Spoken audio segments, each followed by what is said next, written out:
అందరికీ నమస్కారం. First things first, ముఖ్యంగా ఈ సినిమా ద్వారా రంగప్రవేశం చేసినటువంటి యూస్ ద హార్ట్స్ మా సుధాకర్ గారికి కంగ్రాచులేషన్స్. అలాగే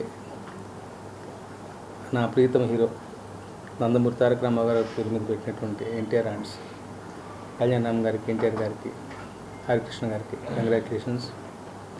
ఈ సినిమాలో నన్ను కూడా ఒక భాగస్వామ్యం చేసినందుకు, నాకు కూడా పార్టిసిపేషన్ ఉన్నందుకు అవకాశం కలిగించిన అందరికీ, ఇంక్లూడింగ్ శివ గారికి, అందరికీ కూడా కృతజ్ఞతలు. First things first. సోషల్ మీడియాలో యాక్టివ్గా ఉంటా. ఏ క్షణాన్ని అన్నాను దేశం దేవర కైవసం అన్నా, అది వాళ్ళ అక్షరాల నిజమైపోయి ఇలా ఒక ఓవర్వెల్మింగ్ రెస్పాన్స్. ఓవర్వెల్మింగ్ కూడా క్యాపిటల్స్ మామూలుగా లేదు.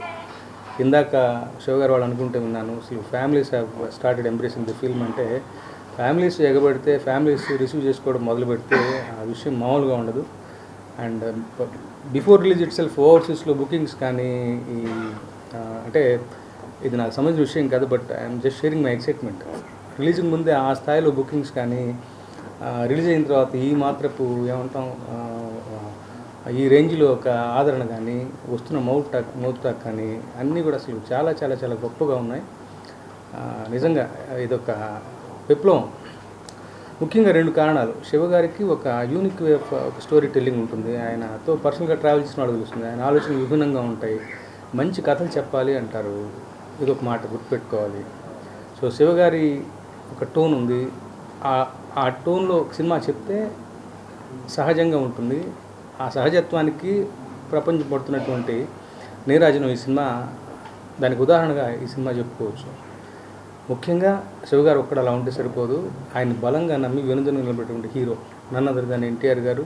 గొప్ప పర్ఫార్మర్. 2 షేడ్స్, ఫస్ట్ హాఫ్ ఒక పద్ధతి, సెకండ్ హాఫ్ ఒక పద్ధతిగా, అసలు ఆయన ఈయన అన్నట్టుగా మామూలు మెస్మరైజింగ్ ఎక్స్పీరియన్స్ కాదు అసలు. అంటే కథ తెలిసిన నాకే సినిమా చూస్తుంటే ఒక రకమైన లోకంలోకి వెళ్ళిపోవడం. ఆఫ్ కోర్స్ ఆ వరల్డ్ బిల్డింగ్ కానీ, ఆ వ్యవహారం కానీ, ఆ సముద్రం మీద ఏమంటాం సముద్రం విజువల్స్ కానీ, రత్నవేలు గారి వర్క్ అయితే నేను, సాబుసిద్ధి గారి వర్క్ అయితే నేను, శ్రీకృష్ణ ప్రసాద్ ఎడిటింగ్, ముఖ్యంగా అనిరుద్ధ్ ఆయన ఇచ్చిన బీజిఎం కానీ, ఆటలు కానీ, జాన్వీ కపూర్ ప్రజెన్స్ కానీ, ప్రకాష్ రాజ్ గారి మధ్య మధ్యలో చెప్పే ఏమంటాం అసూతధారి రోల్ కానీ, రకరకాలుగా అసలు పీటర్ హెన్స్ మాస్టర్ చేసిన ఫైట్స్ అయితే నేను కోస్ట్ గార్డ్ ఫైట్ అసలు చెప్పాలనిపిస్తుంది నాకు. ఎన్ని ప్రతి క్షణానికి ఒక్కొక్క కొత్త ఎలిమెంటు అందరూ కూడా కన్విక్షన్తో చేశారు అసలు. అంటే ఇంక్లూడింగ్ మీ అందరూ కూడా. అంటే శివగారి మాటను బలంగా నమ్మారు. దానికి కూడా పరోక్షంగా శివగారికి కారణం. మొన్న ఒక ఇంటర్వ్యూలో ఆయన చెప్పినట్టు నా బలబల నచ్చిన మాట అది. ఎవరి పన్ను వాళ్ళు చేసుకొని ఇస్తే విజయం ఇలా ఉంటుంది. దర్శకుడు నమ్మినటువంటి హీరో ఉంటే మరింత బలంగా ఉంటుంది విజయం అన్నది ఈ దేవర సినిమా ద్వారా మరోసారి ప్రూవ్ అయింది. నిజంగా ఇలాంటి సినిమాలో నా భాగస్వామ్యం ఉన్నందుకు మరొకసారి కృతజ్ఞతలు తెలుపుకుంటూ, ఇది ఓన్లీ బిగినింగ్ మాత్రమే అనిపిస్తుంది. దీనికి ఎక్కడికక్కడికి వెళ్ళిపోతుంది. త్వరగా ఎప్పుడు ప్రీతముడు ఊళ్ళోకి వస్తారా? మొన్న జరిగిన ఈవెంట్ ఉంటుంది, మళ్ళీ ఒక ఈవెంట్ సక్సెస్ఫుల్ డెఫినెట్గా ఉంటుంది కదా, అందులో పార్టిసిపేట్ చేయడానికి ఎదురు చూస్తున్నాను. సెలవు. Thank you.